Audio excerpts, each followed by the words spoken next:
yung kanyang mga salita po, no, ay hindi lamang natin papakinggan, kundi sisikaping ipamuhay.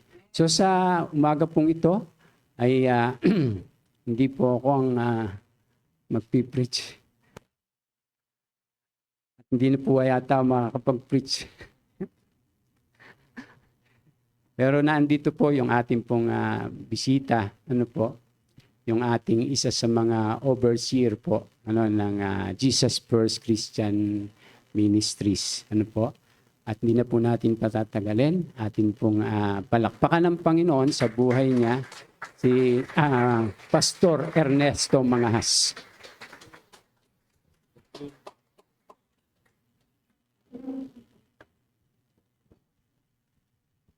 Good morning po sa atin lahat. Gandang umaga po. Sumamba ba kayo? Talaga, ha? Sige. Okay. So, ating pong aralin sa umagang ito ang may title na hindi po hating yan, ha? Baka ang basa, hating pagsunod. Hating pagsunod. Yan po ang title ng ating pag-aaralan, mga kapatid. At yung pong aral na ito ay galing sa buhay ni Haring Saul, ang unang hari ng Israel. Okay? Ito yung kwento ng buhay ni Haring Saul ay mabigat na biblikal na babala sa laban sa hating pagsunod sa Diyos.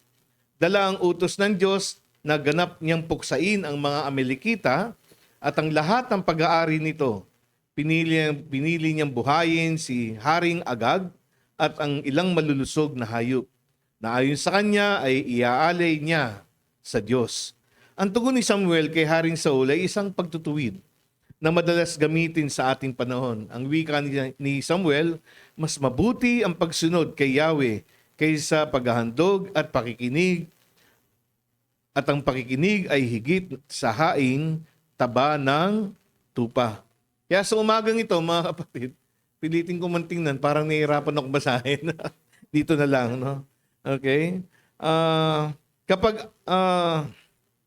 So umagang ito ay ating tatalakayin ang mga bunga ng hating pagsunod sa Diyos. Kapag po yung ating pagsunod ay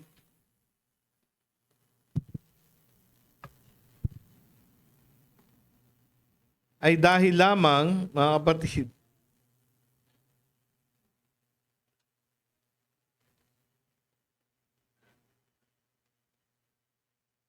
kapag yung ating pagsunod ay dahil lamang sa akma ito sa ating gusto, sabi natin, akma sa gusto. Halimbawa, nakakasamba ka kasi masaya ka. O kaya nakakatugtog ka kasi maluwag ang schedule mo. O kaya naka-attend ka ng worship service kasi hindi ka nag-overtime. O kaya nakakapag-tights ka kasi sobra-sobra. Okay? Pagka ganun po yung pagsunod natin, hindi po pagsunod yon. Kasi kung nakakasunod lang tayo dahil akma yun sa takbo ng buhay natin, hindi po yung pagsunod. Kasi kung ating babaybayin yung Biblia, lahat ng pinasunod ng Diyos, iba ang ginagawa. Pansin niyo ba yan? Nung tawagin niya si Mateo, nagbibilang siya ng buwis na kanyang koleksyon. Nung tawagin niya si Zaccheo, ang gusto lang ni Zaccheo, makita siya. Pero pinasunod si Zaccheo. Nung makita niya si Abraham, kung saan nanggaling ang laing Hudyo, ang Israel, umuukit siya ng mga rebulto. Alam niyo bang idolater si Abraham? At yung pamilya niya ay gumagawa ng mga Diyos-Diyosan. Iba yung kanilang ginagawa. Nung tawagin ng Panginoon si Moises, nagpapastol siya ng mga tupa sa ilang. Na gustong-gusto ng Panginoon na inaalis tayo dun sa gusto natin. Sapagat doon lang nasusukat yung tunay na pagsunod. Kaya yung mga Kristiyano ngayon, ang hirap pasunurin. Alam mo bakit? Marami silang gusto sa buhay. At ngayon, matututunan natin kay Haring Saul na kapag hati ang pagsunod, hindi buo. Sabi natin, hati. Yun ay tinitingnan ng Diyos, tinitimbang ng Diyos na isang pagsuway. Dahil sa Diyos, walang hating pagsunod. It's either you obey Him or you don't obey Him. No half-half, mga kapatid. Okay? Kapag ang ating pagsunod ay akma lang sa gusto, hindi tayo sumusunod sa Panginoon. Kaya ang tanong natin sasagutin ay ano-ano ba ang mga bunga ng hating pagsunod? May mga bunga po yan eh. Okay? Kasi totoo po yung sinasabi ni Apostol Pablo. Sabi niya, kung anong tinanim, ulitin ko, kung anong tinanim, wala namang ibang aanihin. Kung nagtanim ka ng mais, alam nga umani ka ng apple. Amen? Yung isang puno lang na alam ko na iba-iba yung bunga, ang pangalan, fruit cocktail. Okay? Iba-iba yung bunga. Pero walang ganon. Amen? Tinatawag mo, sabi sa kanya, walang ganon. Okay? Kung anong tinanim, yun lang ang aanihin. Okay? So una, ano ba yung bunga ng hating pagsunod? Una, basahin natin, 1, 2, 3. Nagbubunga ito ng, ano ba yung pag-iimbot? Ano ba yan? Yung konting imbot na lang. Okay na. Ano ba yung imbot, mga kapatid? Ano nga ba ang ibig sabihin ng mag-imbot? Ito ay ang pagnasaan o hangarin ang pag-aari ng iba.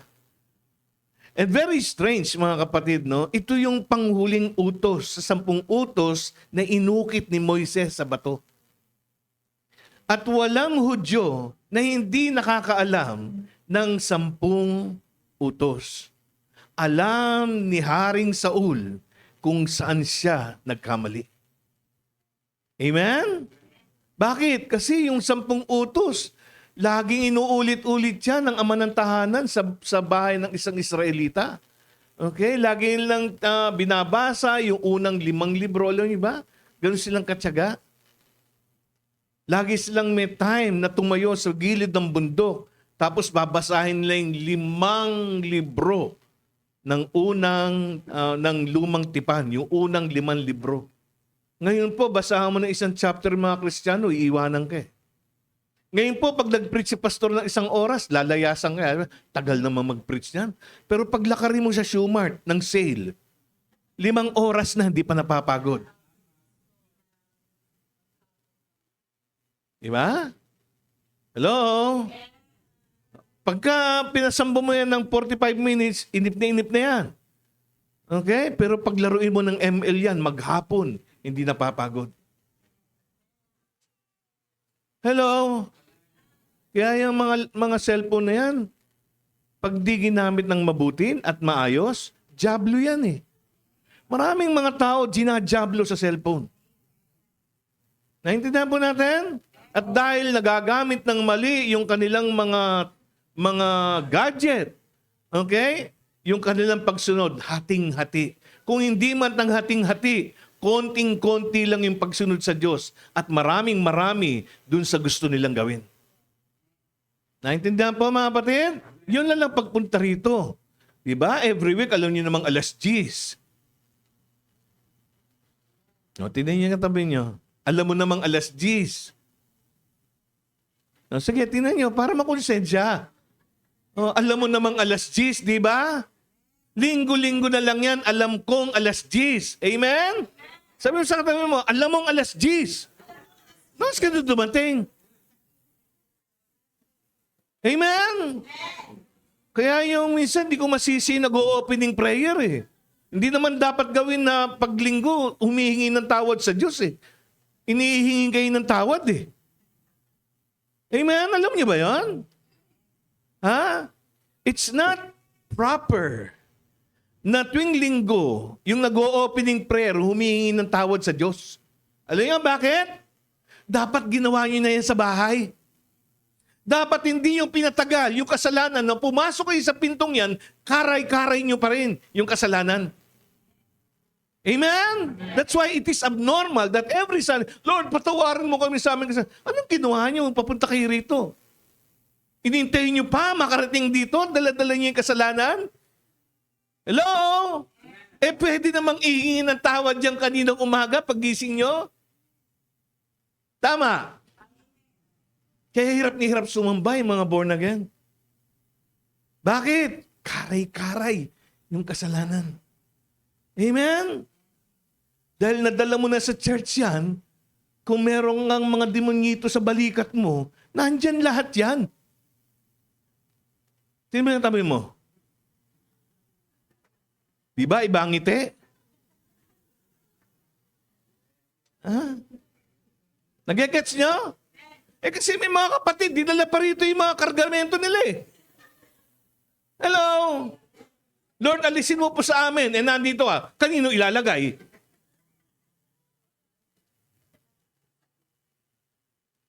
Amen? That's something we must learn as believers, mga kapatid. You don't wait to go before God before you repent. Amen? Sa bahay. Para pagdating mo sa church, ang gaang na ng feeling mo. Para kaya mo sabihin, ako'y pinatawad. Kailan? Kani-kanina lang, pinag-pray ni brother. Ay, hindi po tama, mga kapatid. Walang ibang magpe-pray sa kasalanan mo, kundi ikaw mismo. Naintindihan po natin? So, ikasampung utos, ano yung ikasampung utos? Do not covet. Sabi ganon. Do not covet. Sabi ganon. Huwag mong pag-iimbutan ang hindi sa'yo. Naintindihan po natin? So, tingnan po natin. Una, nagbubunga ito ng pag-iimbot sapagkat ang mga Amalekita ay pag-aari ng Diyos. Pinag-imbutan yan ni Haring Saul. Bakit? Tingnan po natin ha. Sinabi ni Samuel kay Saul, isinugaw ko ni Yahweh upang hirangin ka bilang hari ng Israel. So ano sinasabi ni Samuel? Okay? Pinapunta ako ng Panginoon dito kasi ikaw lang ang may karapatang gawin to sapagkat ikaw ang hari ng Israel. Listen, leaders. Okay? Leaders, listen very well. Kaya't pakinggan mo ang mensahe ni Yahweh. Anong dapat gawin ni Saul? Pakinggan mo. Alam niyo ba ang problema ng maraming tao ngayon? Yung hearing. Amen? Buti pa yung hearing ng Senate, pinakikinggan natin. Pero yung hearing para sa Panginoon, parang hirap na hirap tayo. Diba? Kanina umaga sabi ng Panginoon, 9:35 na, sandali pa, Lord. 9:40 na, bibilisan kong maligo, Lord. 5 to 10 na, sabay tatayo. Kala mo si Superman, papasok ng Mayo, paglabas, naka-uniform. Hello? Hearing. Sabi niya, pakinggan mo. Saul, pakinggan mo. Kilala mo yung katabi mo? Sabi mo, banggitin mo yung pangalan niya. Sige, 1, 2, 3, banggitin mo. Tapos sabi mo, pakinggan mo. Okay? Sabi ni Samuel, ipinapasabi ni Yahweh na makapangyarihan sa lahat. Alam niyo, dapat inaaral natin yung bawat salitang yan eh. Saul, ikaw ang hari ng Israel. Pero hindi ikaw ang pinakamakapangyarihan sa lahat. Yan dapat ninanamnam ni Haring Saul eh. Amen? Ang natandaan lang niya, siya ang hari ng Israel. Nalimutan niya na ang Diyos ang pinakamakapangyarihan sa lahat. At yan nangyayari sa atin niya, pagtanggap natin ng sweldo. Natin, di ba? Pagtanggap ng sweldo, Lord, ikaw ang hari ng lahat. Paghawak mo na, ay, ako na pala ang hari, Lord. Naintindihan niyo po yan, mga kapatid? Paparusahan ko ang Amalek tulad ng ginawa niya sa Israel nang ito'y inilabas ko sa Ehipto. Now, sino nagsasabing hindi marunong maghiganti ang Diyos? Hindi yung Diyos mapagpatawad? Oo, pero marunong siyang maghiganti. Naintindihan po natin? So sa mga Kristiyano na kasalanan ng kasalanan, tapos hindi pa pinaparasahan ng Panginoon, okay lang siguro sa kayo. Hindi. Darating yung oras, babawi ang Panginoon. Sabi natin, babawi. Okay? Sabi diyan, tulad ng ginawa niya sa Israel, lusubin mo. Anong paggawa kay Saul? Lusubin mo ang Amalek at wag putulin, lipulin silang lahat. Sabi natin, lahat. Okay? Ang pagsunod po, hindi tingi-tingi. Ang pagsunod, pangkalahatan. Itigil mo na yung paninigarilyo mo. Lord, tatapon ko muna yung lighter. Nandiyan pa yung sigarilyo eh. Pwede ka pa makisindi. Amen? Hello? O, tigil mo yung paninigarilyo. Lord, tatapon ko na po yung sigarilyo. Pero hindi pa tinatapon yung desire na ikay maninigarilyo. Itapon mong lahat. Naintindihan po natin? Lord, sabi ng Panginoon, tigil mo na yung pag-inom-inom mo. Lord, tatapon ko na po yung beer. Okay? Pero yung desire mo kaya, naitapon mo rin kasama ng beer?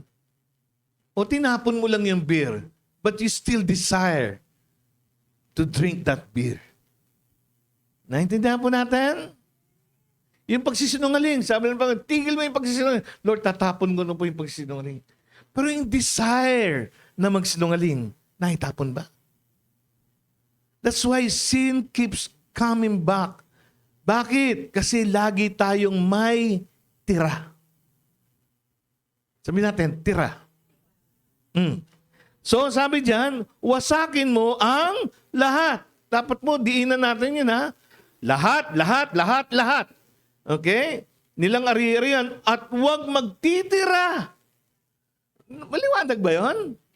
Huwag magtitira kahit isa. Patayin mo silang. Ano uli yung salita? Lahat. Babae at lalaki mula sa pinakamatanda hanggang sanggol. Patayin mo rin ang kanilang mga baka, tupa, kamelyo at asno. Wala kang ititira. Ginawa ba ni Saul yun? Hindi. Pinag-imbutan niya yung hindi kanya. Kay Lord yun eh. Mamaya matatawa kayo, no? Ang mga Amalekita, ang unang naging kaaway ng Israel nang sila'y lumabas ng Ehipto. The first time na inilabas ng Diyos ang Israel sa Ehipto, ang mga Amalek, ang unang dumigma, pumatay ng marami sa kanila. Si Amalek ay apo ni Esau. Kilala niyo ba si Esau? Kilala niyo yung kapatid ni Esau? O, si Adidas, si Kwek-Kwek. Hindi ba? Ano ang kapatid ni Esau? Sino ang kapatid ni Esau? Si Jacob. Okay? At ayon sa mga rabi nung araw, nung panahon na yon, ay minana ng lahing ito. Mula kay Esau ang inggit at pagkamuhi ni Esau kay Jacob. Alam niyo yung mga namamanay muhi? Alam mo, nagkikwentuhan yung magulang. Napagkwentuhan yung kamag-anak lang masama ugali. O kaya kayo ha? Gets? Kaya kayo ha? Ingat kayo dyan sa tito nyong yan. Namamana yun eh. Bakit? Mandarambong yun. Lulukuhin kayo nun. Masamang tao yun. So ngayon yung bata, di man niya masyadong kilala yung tito niya, galit na siya. Naipamana eh. Amen? Si Pastor Dodo, darating dyan, magpipreach siya, masakit mag-preach yan, ha? Masamang pastor yan. So pagdating ko dyan, nakaganon na kagad yung iba. Ito yung masamang pastor.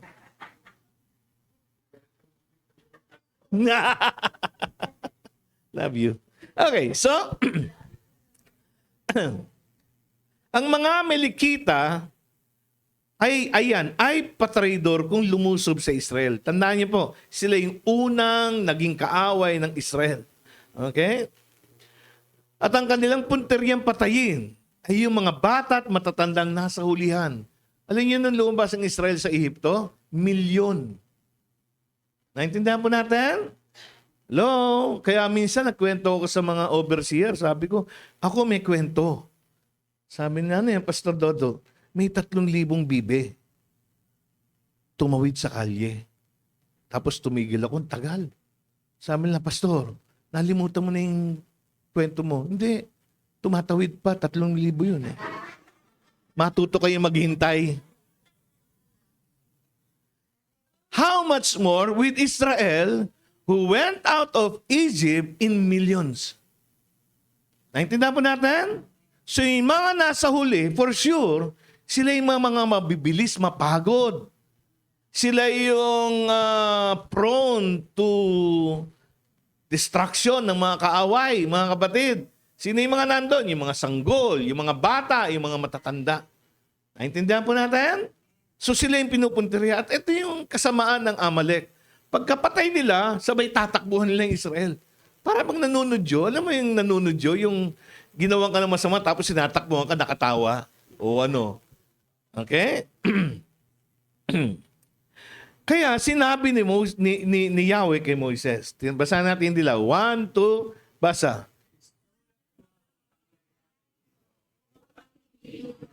Stop muna, stop. Anong gagawin ni Moises? Para? Wag. Tingin niyo galit na galit si Yahweh? I think so. Para sabihin kay Moises, sulat mo, ayokong malilimutan niyo ito. Dadaan ang salin lahi, kailangang lagi nilang maalala ang bagay nito. Isulat mo. Hindi dapat malimutan ng Israel kung sino ang kinamumuhian ng Diyos. Tayo na ganyan. Kung sino ba yung kinamumuhian ng Diyos, sila nating binabarkada at kinakaibigan. Dinisiplina na nga ng church. Makikita mo, nasa labas, nagkakapi sila. Amen? Dapat yun, iiwasan eh. Hello? Meron na bang na-disiplina rito? Si Pastor. O di ba, pag lumabas, umalis na. Erase, erase, erase. At sabihin mo naman kay Josue, sino inutusang sumulat? Si Moises. So alam natin, matagal itong maisasakatuparan. Bakit? Kasi sabi, at sabihin mo kay Josue, the next generation. Okay? Nalilipulin ko ang mga Amalekita. Isulat mo, Moises, nang hindi nyo malimutan. Pero hindi ito mangyayari sa panahon mo. Naintindihan po natin? Mangyayari ito sa panahon ni Josue. Hello? Lilipulin ko ang mga Amalekita. At kay Haring Saul, binigay ang pagkakataong lipulin ang mga Amalekita. Bakit? Siya lang yung may kapangyarihang ipatupad itong utos na to. Naintindihan po natin?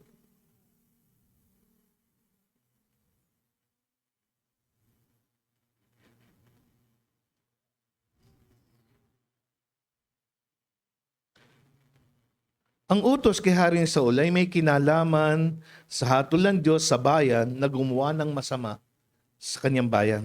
Ano ba yung ginawa ng bansang ito? Okay? Sabi sa Exodo, nang ang mga Israelita ay nasa Rephidim, paglabas sa Egypt, sinalakay sila ng mga Amalekita. Now, may record na mas maliwanag dyan at yan yung makikita natin sa Deuteronomio 25, mga talatang 17 hanggang 18. At ganito po sabi ni Yahweh. Galit na galit siya. Sabi niya, huwag ninyong kalilimutan. Naintindihan po natin? Huwag ninyong kalilimutan ang ginawa ng mga Amalekita sa inyo nang kayo naglalakbay mula sa Ehipto. Verse 18. Ba't kaya pinapupuksan ng Diyos ng mga taong ito? Wala silang takot sa Diyos. Sinalakay nila kayo nang kayo lupaypay at hirap at pinuksama kasamaan nyo na nasa hulihan. Naintindihan po natin? Now we understand, no?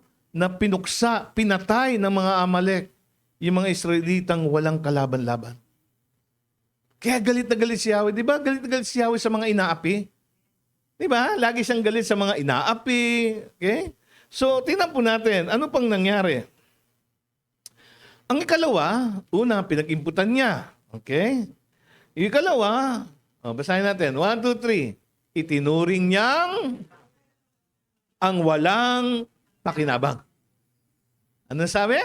Itinuring ni Haring Saul na may pakinabang yung walang pakinabang kay Yahweh. Kaya na pinadidispatch siya ng Diyos eh. Walang alaga sa kanya yung Amalek. Amen? Pero si Haring Saul, pinairal niya yung kanyang pag-iimbot. Talaga tong Panginoon ko? Hindi, siguro, hindi niya nakita. Ako nakita ko eh. Oh, tataba nitong mga guya na to. Ba't pinapapatay? Sayang. Amen? Tapos si Haring Agag, nalimutan na ba niya yung tradisyon? Ang tradisyon, pag nahuli mo yung hari, popusas mo, tapos ilalakad mo, papasok ng kaharian mo. bilang tropeyo mo na nagsasabing ikaw ang nagwagi. Naintindihan po natin? Now, all those traditions and all those importance na nakita ni Saul sa mga hayop, walang halaga kay Yahweh. When our tradition opposes the will of God must prevail. Naintindihan po natin? Hello? Amen? Pastor, maga po kami uuwi. Bakit? Piyesta po sa amin eh. May piyesta pa ba rito? Ha? Wala. Hindi naman po kakain ng handa nila. Eh, ba't ka pupunta doon? Hindi rin ako kakanta nung kinakanta nila. Anong gagawin mo doon? Amen? That hidden desire in your heart will make you sin once more. Ano sabi? O, basa, nilipol. 1, 2, 3. Ngunit, nagtira, no? Nagtira. Ano utos? Patayin lahat. Ni lahat ba niya? Nagsubi. Okay? Tuloy. Hindi rin?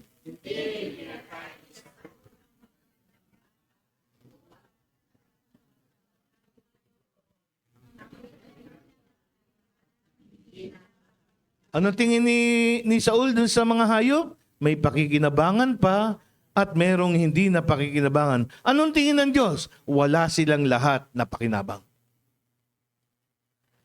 That's why we must be very, very, very careful sa ating mga tinitingnan. The way we look at things.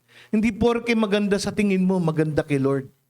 Hindi porke kaaya-aya sa mata natin, kaaya-aya sa mata ng Diyos.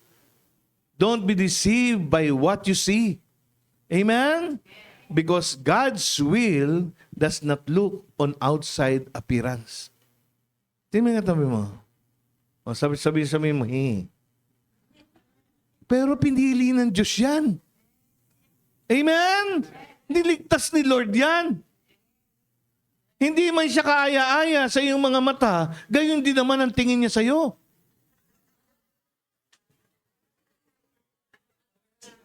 Hindi. Erase. Okay? Lahat ng nilalang ng Diyos ay magaganda at guwapo. O, tingnan mo yung tabi mo. Sabi mo, maganda ka. Maganda kang ialay kay Lord mamaya. Okay? So, tingnan po natin, mga kapatid, no? Ano sabi ni Samuel sa verse 19? 1, 2, 3. Bakit mo sinuway ang utos ni Yahweh? Galit yun, mga kapatid. Bakit mo pinag-imbutan ang mga ito? Hindi yan sa'yo. It's not for you to decide what to do with them. Amen? Nagdesisyon niya ang Diyos, sundin mo ang Diyos. Kahit ganong kaganda yung idea mo, yung interest mo, kahit ganong kaganda yung nararamdaman mo, itapon mong lahat because Amalek does not belong to you. Naintindihan po natin? Hindi mo ba alam, sabi ni Samuel, na ang ginawa mo ay malaking kasalanan? Bakit? Pangilang utos uli yung wag mag-imbot? Pangilan? Shampoo? Pang-sampu. Amen? Pang-sampu siya. Pero ano sabi ng Word of God? When you break one of the laws, you have broken all of them. Kaya isa lang yung binrake ni Saul. Pero ang sabi ng Diyos, ang ginawa mo ay malaking kasalanan because you have broken all of the laws. Naintindihan po natin, mga kapatid? Uuwi ka. Sabi ng tatay mo, huwag kang magpapagabi. Masyado. 8:00, nasa bahay ka na. Dumating ka 8:01. Did you break the law? Yes. Isang minuto lang naman, you still broke the law. Naintindihan mo natin?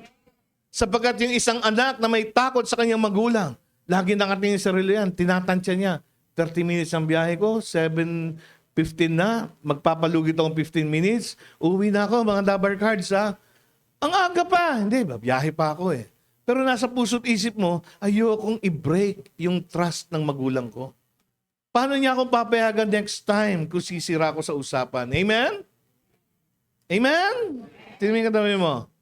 Sabi mo sa kanya, huwag ka na malilate sa music practice ha.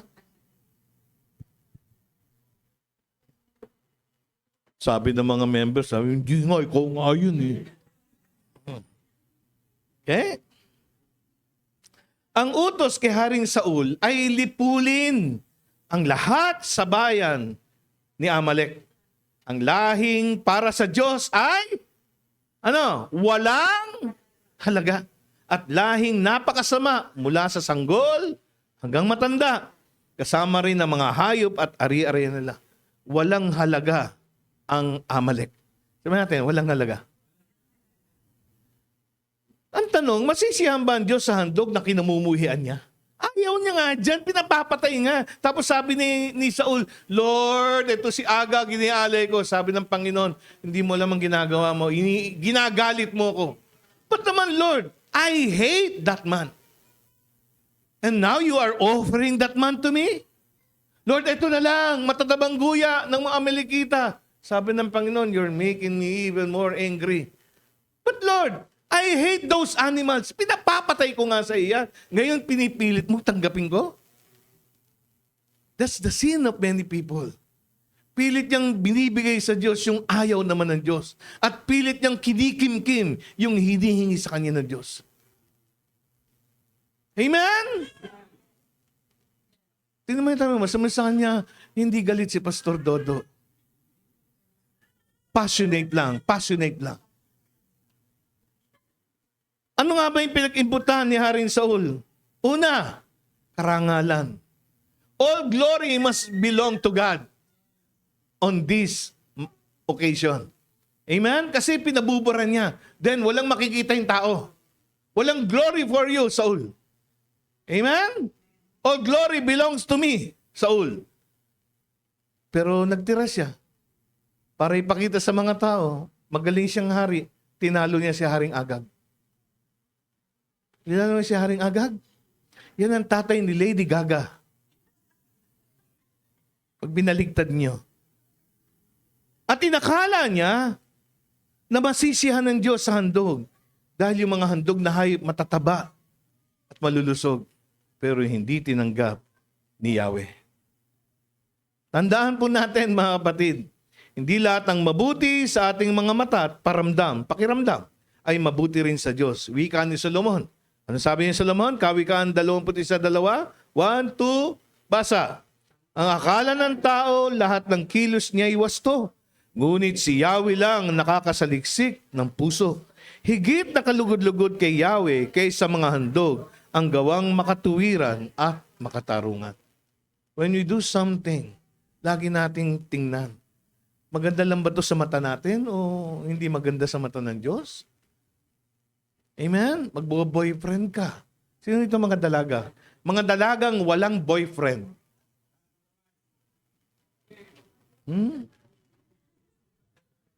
Marami pa rin, ha?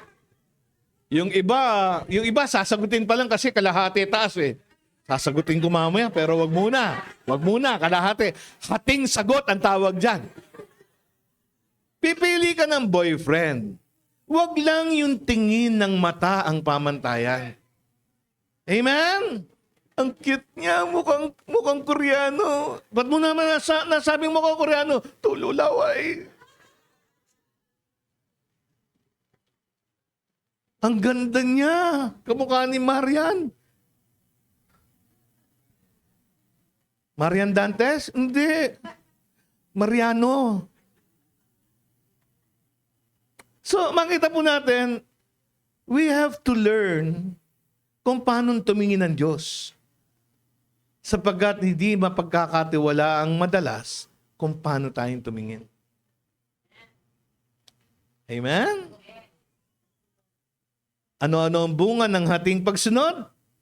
Una, nagbubunga ito ng pag-imbot. Pangalawa, nagbubunga ito ng pagtatakip ng katotohanan. Paano tinakpan ni Saul yung katotohanan? Ang ating pagsunod ay lagi nagbubunga ng pagtatakip ng katotohanan. Maraming taon nang nakalipas, lumindol sa Pilipinas. Tatandaan nyo? That was 1990. 1991 or 1990? 90, right? 1990. Okay? Gumuho ang isang hotel sa Baguiong napakaganda. Ang pangalan ng hotel na yun, Hyatt. Okay? Nalantad ang isang lihim. Ano yun? Kaya gumuho yung gusali, substandard yung mga bakal na ginamit.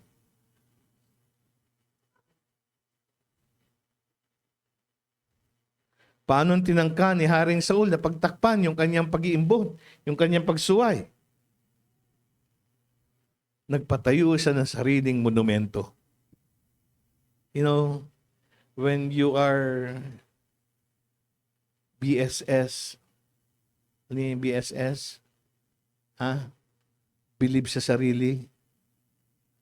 Sometimes without knowing it, kinukuha mo yung glory ng Diyos.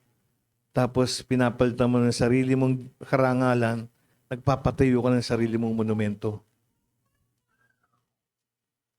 I should know that, no? Nung araw kasi, ang ministry ko sa church, worship coordinator, worship leader sa Mandaluyong, sa Binyan. Okay? Ako yung worship coordinator nila.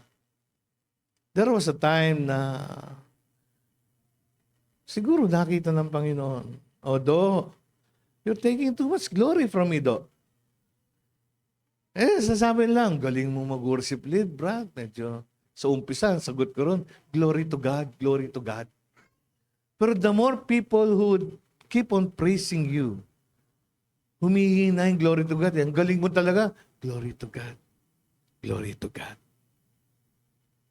Tapos pagka tumagal-tagal at natukso kang ganap, wala ka nang sinasabi. Sumisigaw na yung puso mo, ang galing ko talaga. And one trial took away my ministry. Iyak ako ng iyak. Iyak ako ng iyak. Sabi ko, paano ko magsusurvive sa JF?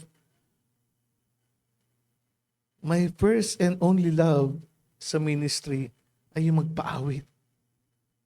And it was taken away from me. Iyak ako ng iyak. Alam niyo kung anong nakapagpaiyak pa sa akin? Ibinaba ako on that Sunday, natatayo ako para mag-worship lead.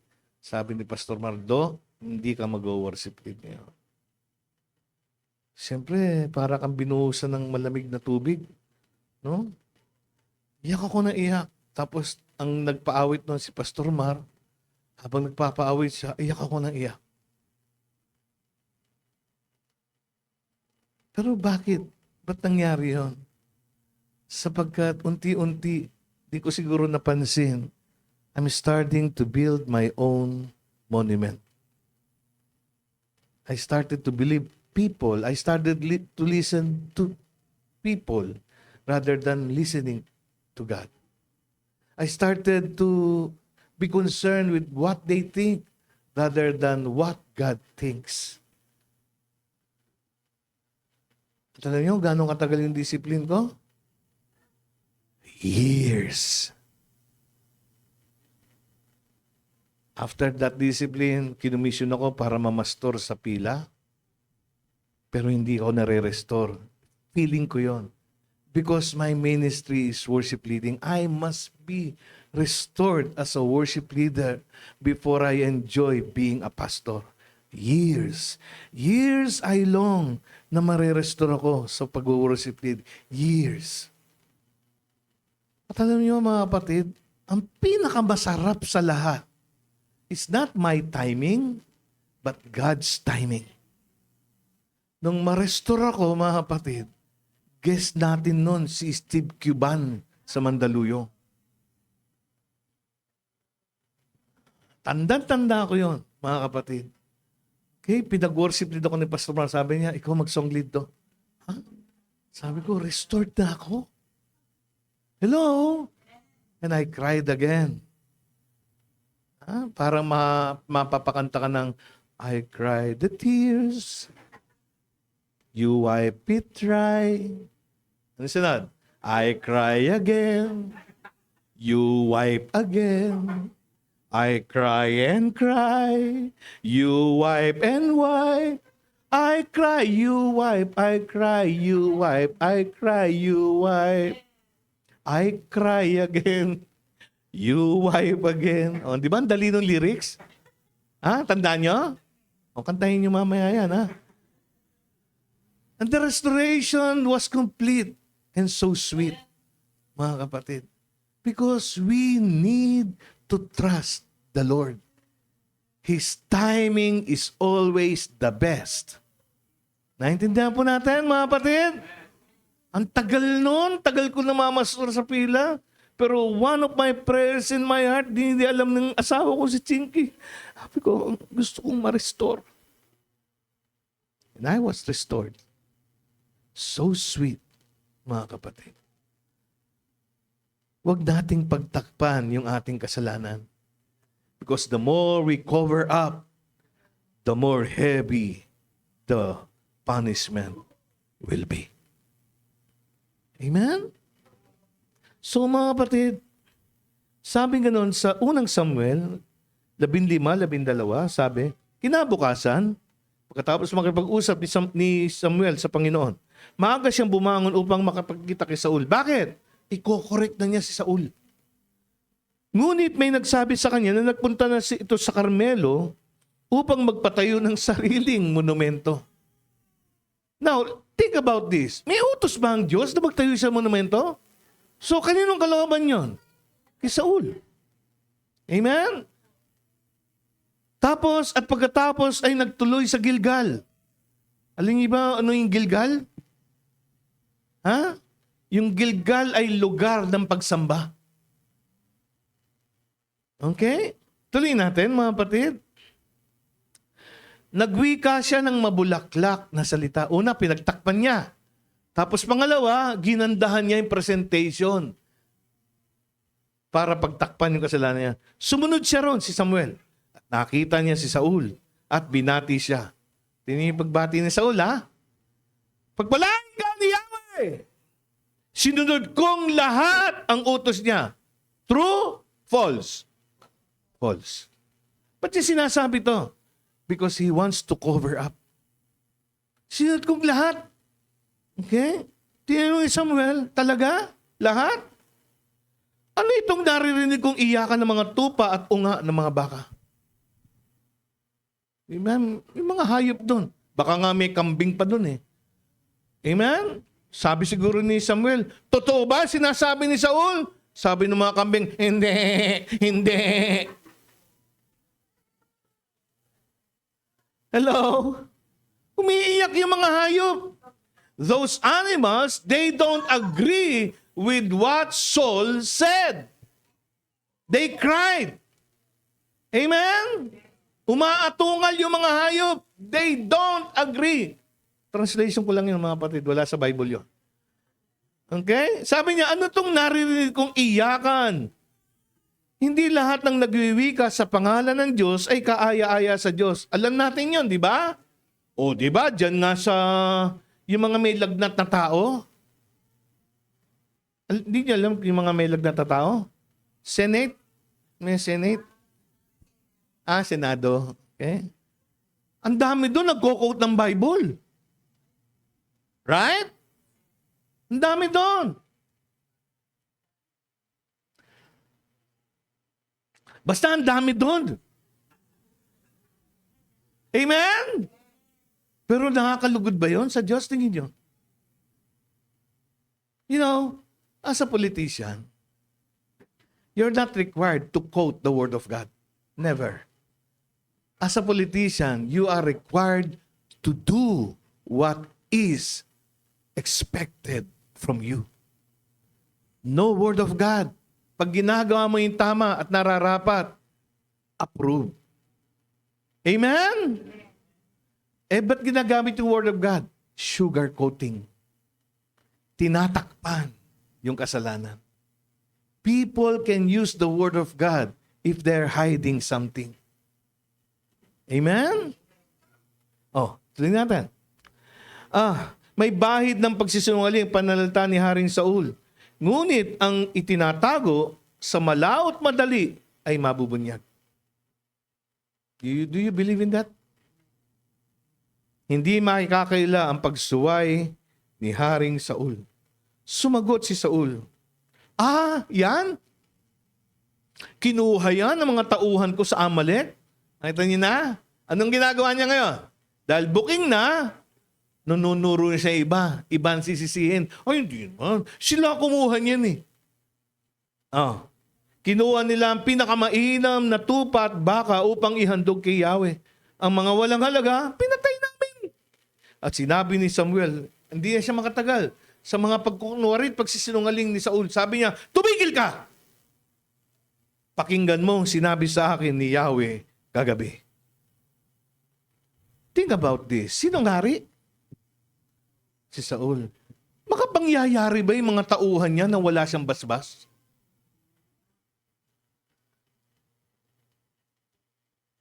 Magagawa ba ng mga tauhan niya kung hindi niya pinayagan?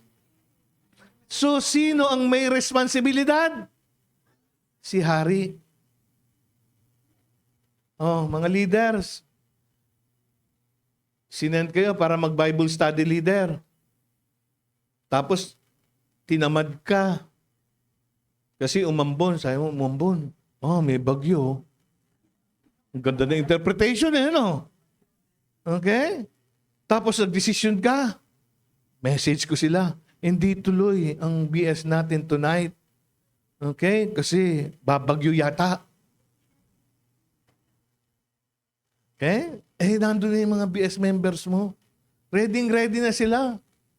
Nagluto pa nga yung host ng bahay, nagluto ng pansit. Okay? Kasi kung kumain kayo, nakaupo. Kaya pangsit. Pag nakatayo, pang stand. Mananagot ba yung BS leader? Kanino? Kay pastor. Sa amin po, malaking kasalanan yan. Hindi ka basta magpapalit ng schedule na hindi nagpapaalam sa mga elders. Hindi ka basta mag-cancel ng gawain mo nang hindi nagpapaalam sa mga elders. Bakit? Kasi baka pwede kang i-cover ng elder Naintindihan po natin? Imagine mo, pag di ka nag-Bible study, that's 13 days of no Bible study. Pastor, ba't 13? Kasi linggo kayo huli nagkita. Tapos 6 days hanggang linggo. 7 days hanggang linggo. That's 13 days. Ang compute mo lang, isang beses lang kami hindi nag-Bible study. Hindi. Ano panlaban nila sa daigdig na ito? Amen? Kung wala silang tinanggap na aral. Paano silang lalaban? BS leaders. Taas nga ang kamay ng mga BS leaders dito. 1. Ang dami nyo. 1, 2. Ba't hiya kayo? Okay, 3. Mga kapatid. Ano-ano ang bunga ng ating pagsunod? Ano yung una? Nagbubunga ito ng... Ano yung pangalawa? Ano yung pangatlo at panghuli? Masamang pagsamba. Hindi maitutuwid ng ating pagsunod sa pamamagitan ng pagsamba. Hindi porke nag-worship ka, natuwa na ang Diyos. You know why? Because God does not only look sa worship mo. He looks at you. Amen? Nagiging katanggap-tanggap lang ang pagsamba kung tama ang sumasamba. And no matter how beautiful you may play your instruments or sing your song every Sunday, kung meron kang kimkim na hating pagsunod sa Diyos, hindi nalulugod ang Panginoon. Because yung pusong may hating pag-ibig sa Diyos, hating pagsunod sa Diyos, hating katapatan sa Diyos, mga kapatid, yun ay masamang pagsamba. Naintindihan po natin? Saul tried to cover up by going to Gilgal, and he was planning to offer itong mga hayop na to. Hininto siya ni Samuel. Alam niyo bakit? What you're going to do is evil before God. Why? Hindi mo sinunod si Yahweh. And think about how many Christians every Sunday, they would go to church, hindi nagbago. Dala-dala nila yung mga bisyo nila, yung sama ng loob, yung galit nila, dala-dala nila. Okay? Tapos nandyan sila, tataas ang kamay, sasamba-samba. Di yan naisip, kinupit niya yung pera ng tatay niya yung isang araw para makapaglaro ng ML. Di niya inisip, sinagot-sagot niya yung nanay niya na tiyagan-tiyaga. Alam niyo ba mga kapatid, no? If there's one person who deserves to be treated more than good, mga nanay yun. Naintindihan niyo po yan? Bakit? 9 months nasa tiyan ka ng nanay mo. At dahil nasa tiyan ka ng nanay mo, hindi siya makapag-zumba. Hindi siya makapag-outing-outing. Daming sacrifices. Hindi siya makapagpuyat. Hindi niya makain yung gusto niyang kainin. Kasi sobra siyang tataba. Mahirapan siyang manganak. Ikaw ang nasa isip niya everyday. Amen? Everyday. Tapos yung iluwal ka, hindi pa tapos. Siya nag-ehele siya nag-aalaga sa'yo. Siya nagpapakain sa'yo. Lalo na pag lalaki anak mo, kung dumedi, uubusin talaga yung gata sa dede ng nanay. At alam niyo kung ano nakakapanginayang? Pagkatapos dumedi yung anak, ilulungad lang. Sabi nung nanay, sayang. Hello? Yung nanay mo nag-i-empake ng gamit mo pag kayo may papasok sa school. Yung nanay mo naghahanda ng pagkain mo. Amen? Yung nanay mo nagplansya ng damit mo. Tapos ngayon malaki ka na. Nagka-boyfriend ka pa. Kung ririgalo mo yung boyfriend mo, sa SM binili. Pero pag ang nanay mo, sa ukay-ukay lang, meron namang paalala, Nay, pakuluan niyo muna, baka galisin kayo. Di ba nakakahiya yun, mga kapatid? Isipin nyo, yung tatay nyo na nagtatrabaho, ang cellphone, Nokia 3210, yung anak na suwail, ang tigas ng ulo, naka-Android. Nasaan ang hustisya? Kaya ako sinasabi ko sa mga magulang sa pila, ikaw ang mag-Android, anak mo, bigyan mo ng 3210. Wala pa siyang trabaho para mag-enjoy ng mga bagay na ganyan. Naintindihan niyo mga kapatid? So yung mga bata, pag sanay na sa luho at humiling sa magulang, di na pagbigyan, nagtatampo. Tay, bili mo akong ganito. O meron ka pa. Late na 2026 na Yung misis ko nga, sinasalo lang sa amin yung cellphone. Maligayang maligaya na siya Maligaya ka ba? Maayos ka.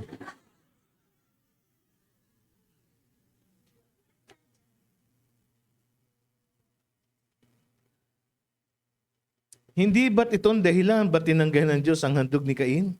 Bakit? Maganda sa mata ni Cain yung handog niya, ngunit masama sa mata ng Diyos. Pagsambang may bahid ng pagsuway ay nagbubunga ng masamang pagsamba. Sumagot si Saul, sinunod ko si Yahweh. Eto na naman Hello? Hindi ba nakikinig si Saul? Sinabi ni Samuel, hindi ka sumunod. Pinagpipilitan mo, sumunod ka. Di ba ganyan yung mga sumusuway? Ba't ganyan ka lang? Nag-library po kami, hindi naman. Nag-research po kami. Maya-maya, tanong mo, saan ka talaga? Nag-research po talaga. Pagpipilitan talaga. Sinong kasama mo? Si Ann po. Si Ann. Hello, Ann. Ano oras ka nakauwi? 3 a.m. 3 p.m. po, nasa bahay na ako. Sino kasama mo? 10 p.m. na. Sabi mo si Ann. Hello? Amen? Alam mo, ang tao, hanggang mabuking, ipipilit yung mali. Amen? Amen, tabi mo. Ipipilit mo pa. Hindi na. Okay? So, Pumunta ako sa pinupuntahan niya sa akin. Tama naman. Binigay ko si Agag. Mali. Nilipol kang mga malikita. Tama naman. Ngunit pinili ang mga taong pinakain ng tupa sa halip, inuwi namin upang ganito kay Yahweh. Mali. 2-2. Scratch. 0. 2 tama, 2 mali. 2 minus 2, 0. Sumunod ba si Saul? Hindi. Hindi po. 2 magkakontrang deklarasyon ang sinabi ni Saul. Sinunod daw niya si Yahweh, ngunit sinunod din niya ang kalooban ng kanyang mga tauhan. Mga kapatid. May pagsamba ang bungay katapatan. At dito tayo magwawakas. Sinabi ni Samuel, akala mo ba'y magugustuhan ni Yahweh ang handog at hain kaysa pagsunod sa kanya? Ano hinahanap ng Panginoon sa atin? Hain? Hain? Hinahanapan ba tayo ng Diyos ang hain? Oo, hindi. Oo. Pero hindi yun lamang. Ang hinahanap niya, handog bunga ng pagsunod. Naintindihan mga kapatid? Haing bunga ng pagsunod. Whatever we do in the ministry, in the church, sa pamilya, dapat ginagawa natin yon dahil tayo'y masunurin. Okay? Mas mabuti ang pagsunod kay Yahweh kaysa paghahandog at ang pakikinig ay higit na sa haing taba sa tupa. Ang pagsuway sa kanya, tingnan niyo, paano niya ni-level yung pagsuway, ha? Ang pagsuway sa kanya ay kasi sama ng ano? Oh, pareho lang, no? Yung hindi sumusunod na born again at saka yung mangkukulang sa kabilang kanto, pareho lang. Naintindihan po natin. Maganda lang ang damit mo at masarap ka lang pakinggan. Pero pareho lang. Okay? Pangalawa, ano yung kapareho pa yan? Ang kadgasan ng ulo'y tulad ng pagsamba sa Diyos-Diyosan. Kapag ikaw ay matigas ang ulo, sumasamba ka sa Diyos-Diyosan. Sino yan? Sino ngayon Diyos-Diyosan mo? Pag matigas ang ulo mo? Sarili mo.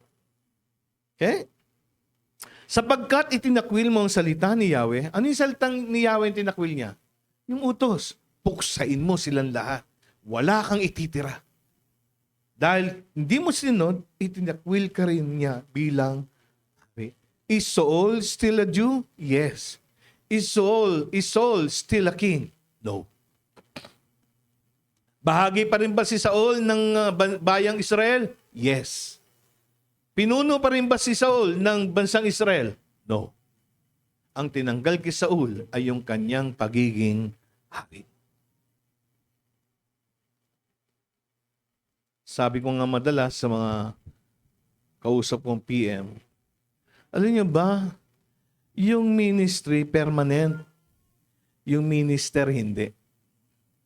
Yung church permanent, yung pastor hindi. Mamamatay yan eh. Di ba mamamatay tayo? Ayaw mo? Mamamatay kami. Aalis kami. Matanda na ako. I'm 63. He's 40. He's 78. Ayaw mo pabatain kita eh. Ilan taon na? 50. 58. 50.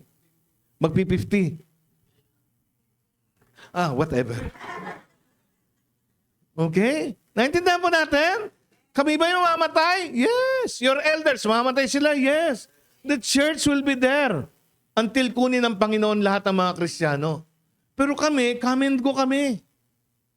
The ministers, wawala sila. Kami, wawala kami. May iwan namin sa iyo yung mga alaala namin. Pero yung alaala namin, maglalas lang yan. 1 year, 2 years. Pag-uusapan ka, on the 3rd year, di ka na naalala. Totoo yun. Sabihin natin, totoo yun. Kaya pag namatay ako, maalala niyo ako this year. Next year, di ko alam kung maalala niyo pa ako. Hindi na mapag-uusapan. You're not important anymore. Amen? Di ba? Si Ninoy Aquino nga, konti lang nakakilala eh. Pag kami nakakilala pa, sabi, tatay ni Chris. Hindi man lang maalala yung sacrifice ni Ninoy Aquino. Oh. Kapag pinag-usapan niyo si Pastor Ferdy, Okay? Mga maaalala nyo, yung mga ginawa niyang kabutihan, di ba? Pero after 2 years, 3 years, wala na yun. Kung sino yung pastor na bago, yun naman ang pag-uusapan niya at pagchichismisan na hindi katulad ni Pastor Perdi.